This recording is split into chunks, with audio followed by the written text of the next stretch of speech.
avoiding the news. You have a story about that, which I think is do. fascinating. When I'm in the car, I generally listen to podcasts, spoken word stuff. If I need to listen to music, I will. But for whatever reason, in the car is not usually my music listening time. It just becomes like spoken word stuff. And especially on the way home from gigs, because that's the last time I want to hear music after playing for hours and hours. So when I'm driving locally around town, going to the post office or my chiropractor or whatever, kind of those, short little trips, grocery store, whatever, I had it in my head that I had to listen to something that would fit into the time period of that drive.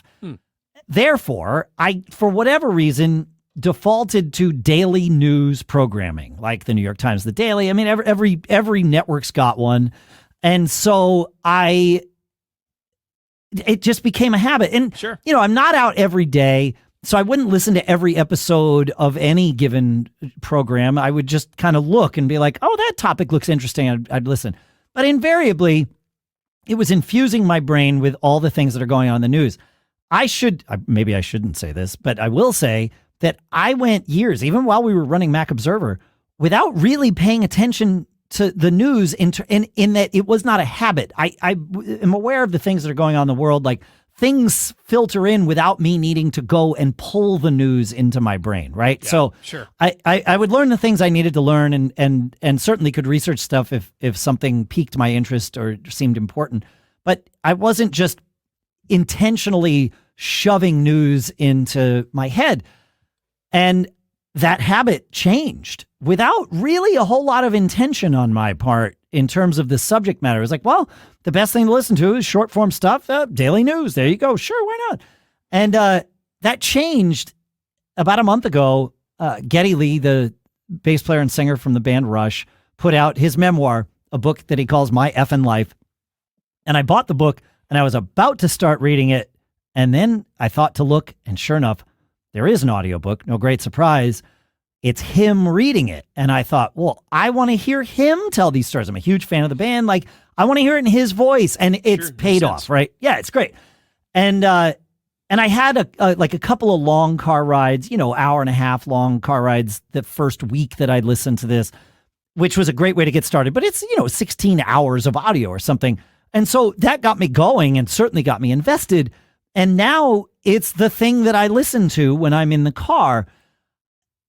I might only listen to 10, 15 minutes of it at a shot, but that's fine. And what I've learned from this is something that I know many of you who listen to podcasts already know, and you're shaking your head at me. You don't need to start and finish the episode when you start and finish any one given drive. You can pop in and out of an episode or other long form content like an audiobook as you wish. That's part of the beauty of podcasts. And I know I've preached this, but I've never quite practiced it until recently. Yeah. And look, this show we've intentionally made into those same bite-sized chunks, and it's worked out well for this show.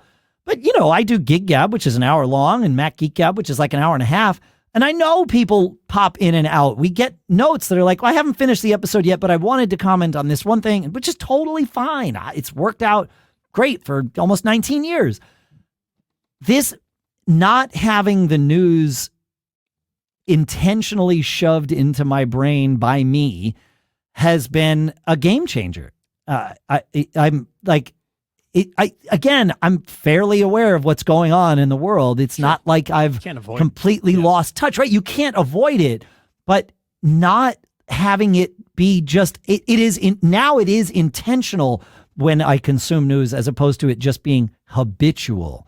Yeah. And that, I think, is a really important thing. And it served me well for a very long time, and it is again serving me well. But I probably went 2 or 3 years here where I was just habitually filling my brain with not even news that junk I wanted to seek out, but just like, what's the best of these 5 things that I have as an option? Right. I guess I'll pick the third one. Sure. Yeah. Yeah. Much better to be in charge of your own content and what you take in. And that's a habit that I want to definitely dive. I want to dive into that and a couple other habits in the second part of the show. I think it's definitely worth talking about.